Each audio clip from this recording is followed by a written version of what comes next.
Imagine a country as large as the entire continent of Europe.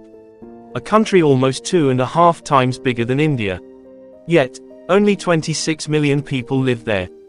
Less than the population of Delhi or the metropolitan area of Dhaka. This astonishing country is the 6th largest nation on Earth. Australia, famously known as the Great Southern Land.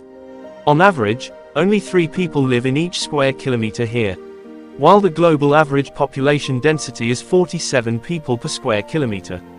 To compare, India has about 471 people per square kilometer.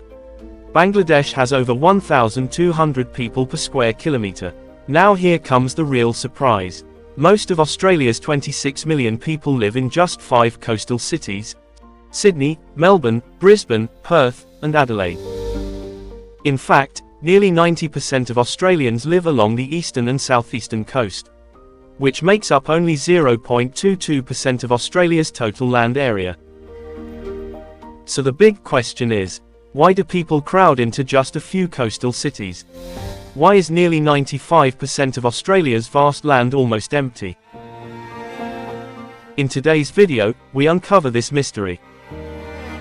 And the answer lies in 3 powerful locks placed by nature itself. Lock number 1. Mountains and the barrier of land.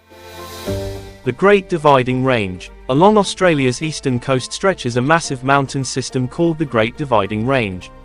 Moist winds from the Pacific Ocean hit these mountains and release heavy rainfall on the coastal side. That's why cities like Sydney and Melbourne receive good rain. But once these winds cross the mountains, they lose their moisture. The result, little to no rainfall in the interior, giving birth to the vast desert region known as the Outback. Lock number 2. An ancient and exhausted landmass. Australia is one of the oldest landmasses on Earth. Over hundreds of millions of years, erosion has flattened the land. There are no young, tall mountain ranges left to trigger rainfall. Unlike other continents, Australia has no recent volcanic activity, no glacial movement, no fresh, mineral-rich soil formation. As a result, the soil is nutrient-poor, salty, and infertile. Mile after mile of land lies where farming is nearly impossible. And where there is no food, there are no people. Lock number 3. Extreme water scarcity. Along Australia's western coast flows a cold ocean current, which reduces evaporation and cloud formation, meaning very little rainfall. At the same time, much of Australia lies under the subtropical high-pressure belt, where air sinks downward, preventing cloud development. Rainfall becomes rare. Worse still, Australia has no major perennial rivers like the Ganges or Brahmaputra. The heart of the continent, often called the Dead Heart, is extremely dry. Temperatures here frequently rise to 45 to 50 degrees Celsius. The air is hot, dry, and unforgiving. For ordinary human life, survival itself becomes a challenge. History joins hands with nature. When Europeans arrived in Australia, they found pleasant climate, fertile soil, and water along the coasts. Naturally, settlements grew there. But as they moved inland, they encountered hostile deserts and lifeless plains. So development followed the coast. Cities, railways, industries, and trade hubs all grew along this narrow belt. This historical and economic pattern continues even today.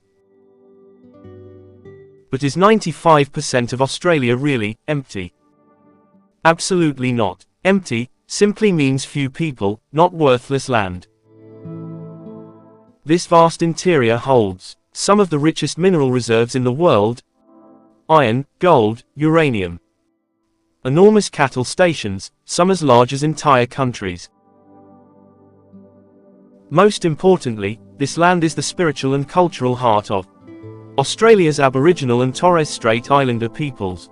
Their stories, art, traditions, and ancient knowledge are deeply rooted in this red soil. So this land is not empty. It is alive, powerful, and used differently.